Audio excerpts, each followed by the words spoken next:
Here's Chapter 17 of Sideways Stories from Wayside School. Chapter 17. John. John had light brown hair and a round head. He was Joe's best friend. John was one of the smartest boys in Mrs. Jewell's class, but he had one problem. He could only read words written upside down. Nobody ever wrote anything upside down. But it was only a little problem. John was still in the high reading group. He just turned his book upside down. It was easier for John to turn his book upside down than to learn to read correctly, but the easiest way isn't always the best way. Mrs. Jewell said, "John, you can't go on reading like this. You can't spend the rest of your life turning your books upside down." "Why not?" asked John. "Because I said so," said Mrs. Jewell. "Besides, what happens when I write something on the blackboard? You can't turn the blackboard upside down." "No, I guess you're right," said John. "I know I'm right," said Mrs. Jewell. "You're going to have to learn to stand on your head." John couldn't stand on his head. He had given up trying. You would have, too, if you had fallen over as many times as he had. Joe was John's best friend. He could stand on John's head. Every time John fell over, Joe stood on his head. After all, what are best friends for?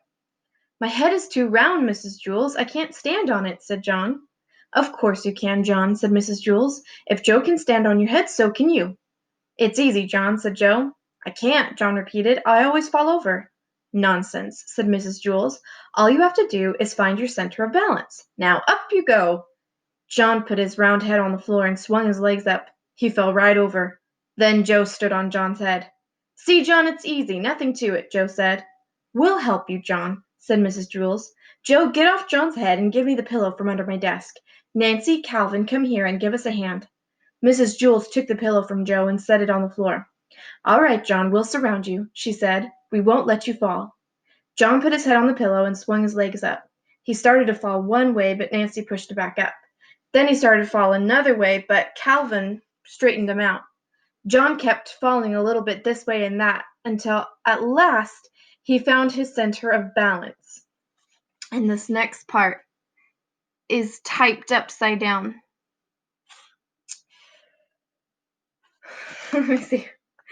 "Hey, look at me, said John. "I'm up. I'm really up. I'm standing on my head. I found my center of balance. It's beautiful. I can read the blackboard. Hey, Calvin, bring me a book.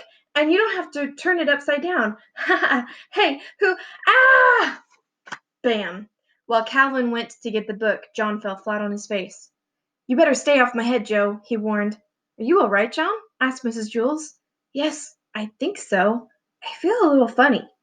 Hey, I can still read the blackboard, and I'm not upside down. I can read right side up now. When I fell, I must have flipped my brain or something."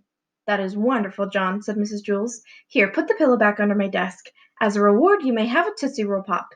They are in the coffee can on top of my desk." John placed the pillow on top of her desk. Then he looked under the desk, but he couldn't find the Tootsie Roll Pops anywhere. And that is the end of Chapter 17.